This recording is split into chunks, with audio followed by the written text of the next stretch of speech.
मनीष मानिकतला है। मैं senior advocate हूँ।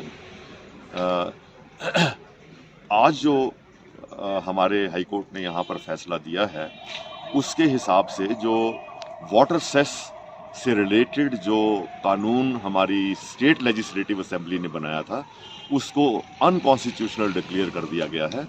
और ये अनकॉन्स्टिट्यूशनैलिटी जो है वो इस ग्राउंड पर है कि आर्टिकल 246 जो हमारे संविधान का है, उसके मुताबिक इस कानून को बनाने का अधिकार स्टेट लेजिस्लेटिव असेंबली के ऊपर नहीं था।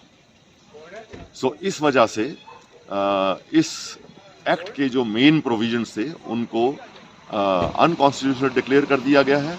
और उसका इफेक्ट ये होगा कि स्टेट गवर्नमेंट अब इस कानून के तहत इन हाइड्रोइलेक्ट्रिक प्रोजेक्ट्स से कोई सेस नहीं ले पाएगी।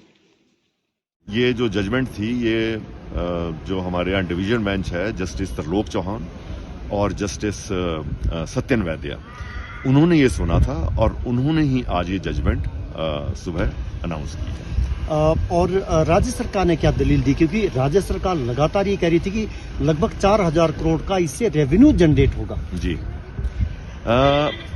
हाँ, ये बात ठीक है कि स्टेट गवर्नमेंट इस कानून के ऊपर काफ़ी डिपेंडेंट थी कि अगर ये कानून वैलिड डिक्लेयर होता तो उस सिचुएशन में स्टेट गवर्नमेंट को बहुत रेवेन्यू जनरेट होता। पर एट द सेम टाइम जो प्रोजेक्ट्स जिस समय में जिन्होंने प्रोजेक्ट्स लगाए थे, उस समय में ऐसा कोई कानून नहीं था, तो उनकी प्रॉफिटेबिलिटी और उनकी वायबिलिटी के ऊपर भी एक सवाल था कि क्या इस सेस को लगाने के बाद वो प्रोजेक्ट्स वायबल रहेंगे भी या नहीं रहेंगे।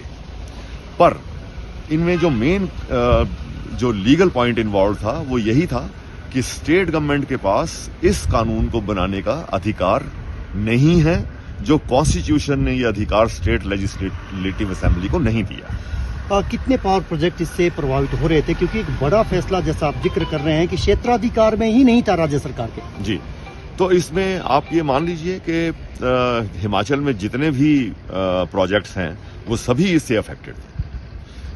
किसी को कम सेस लगना था, किसी को ज्यादा लगना था, पर ये सभी के सभी प्रोजेक्ट्स अफेक्टेड थे इस कानून से। इसमें कौन कौन नामी वकील उनका जिक्र करता है? कौन कौन पेश? इसमें काफी जो हिंदुस्तान के बड़े बड़े वकील हैं,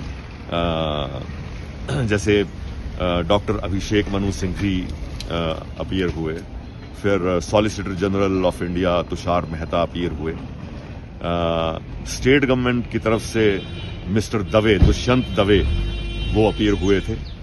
और उसके अलावा हमारे जो यहाँ का हिमाचल प्रदेश बार के लोग थे, जिनमें से मैं भी था, तो हम सब ने उस केस को अलग अलग पॉइंट्स के ऊपर आर्ग्यू किया। और फिक्र हमेशा मेरे साथ रहता है।